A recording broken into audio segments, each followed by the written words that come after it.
Welcome to streaming science. तो मैं आप लोग के लिए एक वीडियो लेके आई हूँ जो बीएससी सेकंड सेमेस्टर यानी फिजियोलॉजी के डाइजेशन चैप्टर से है।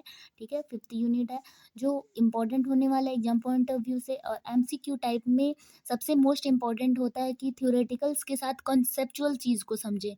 तो यहाँ इस वीडियो में मैं आपको कंटेंट भी देने वाली हूँ और इसका कॉन्सेप्ट भी समझाने वाली हूँ। जो जहाँ से भी जब आप ये चैप्टर पूरा कंप्लीट कर लेंगे सारी वीडियोस देख के, तो आपको पता चलेगा कि जब आप प्रीवियस ईयर सॉल्व करेंगे तो आपको सारे क्वेश्चन का आंसर ईजिली मिलेगा, क्योंकि आप कॉन्सेप्ट तरीके से पढ़े हैं।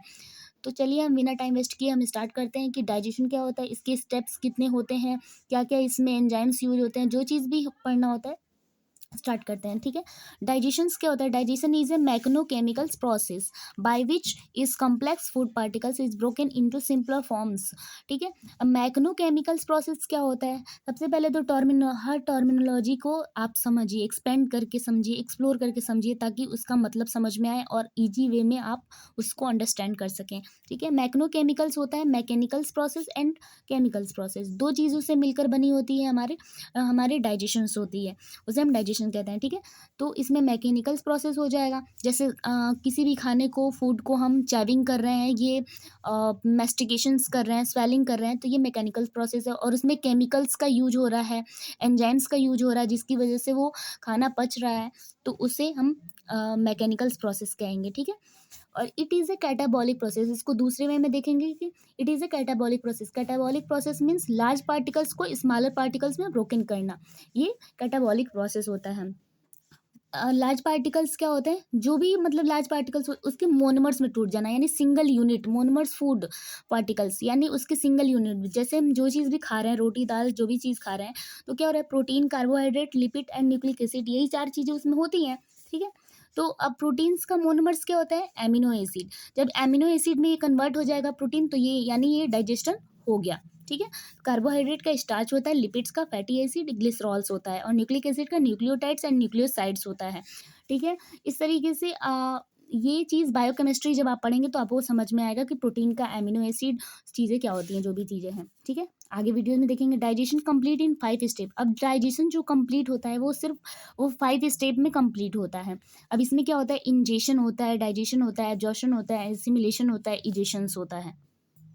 अब इसको आगे देखते हैं, इजेशन क्या होता है? इंजेशन यानी अपटेक फूड पार्टिकल्स, जब हम फूड को माउथ में लेते हैं, उसका मेस्टिकेशन करते हैं या चैविंग करते हैं, फिर इसको बोलस बना के स्वेलिंग करते हैं, डिक्लूटेशंस करते हैं। ठीक है, digestion start with oral cavity. अब जो डाइजेशन स्टार्ट होता है, तो ये क्वेश्चन भी आता है कि डाइजेशन स्टार्ट कहाँ से होता है? तो डाइजेशन स्टार्ट होता है बकल कैविटी, यानी ओरल कैविटी, जिसको हम माउथ में ओरल कैविटी होता है।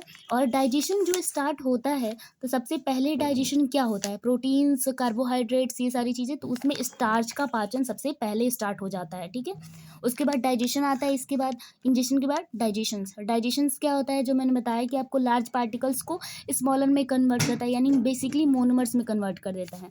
एब्जॉर्प्शन क्या होता है? Uptake in blood vessels. अब जो चीज़ें हमारे डाइजेस्टेड हुई है, तो उसको एब्जॉर्ब भी करना तो इम्पोर्टेंट है। तो ब्लड वेसल्स जो होती है उसमें एब्जॉर्ब होने लगता है फूड। ठीक है, absorption of digested food into blood, blood में क्या होता है? एब्जॉर्ब हो जाता है। और ये हिपैटिक वेन में होता है, जो आगे आप पढ़ेंगे तो उसमें पता चलेगा कि हिपैटिक वेन्स क्या होती हैं। Assimilations, use of absorb food by body cells for growth and development. अब जो चीज़ भी एब्जॉर्ब हुई है हमारे ब्लड में, वो क्या उसके बाद कहाँ पहुँचती है? सेल्स यानी कोशिकाओं में पहुँचती है, जिससे क्या होता है? हमारे ग्रोथ और डेवलपमेंट होते हैं, हमारे शरीर में विकास होता है। ठीक है, उसके बाद नेक्स्ट होता है egestions. Non absorb or undigested food remove out from body called as egestions. अब इजेशंस वो चीज़ होती है कि कुछ चीज़ें हम खाते हैं, ठीक है, तो उसमें जो जो चीज़ भी डाइजेस्टेबल होती है उसको तो हम यूज़ कर लेते हैं, जो अनडाइजेस्टेड होता है, जो टॉक्सिक होता है, उसको रिमूव करना बॉडी से इम्पॉर्टेंट हो जाता है। तो जो प्रोसेस होती है उसे हम इजेशंस कहते हैं। ठीक है, अगर आपको ये वीडियो अच्छा लगता है तो इसे लाइक करें, सब्सक्राइब करें, और नेक्स्ट वीडियो में इससे आगे का जो चीज़ भी कंटेंट है वो मैं लेकर आऊँगी। Thank you for watching this video.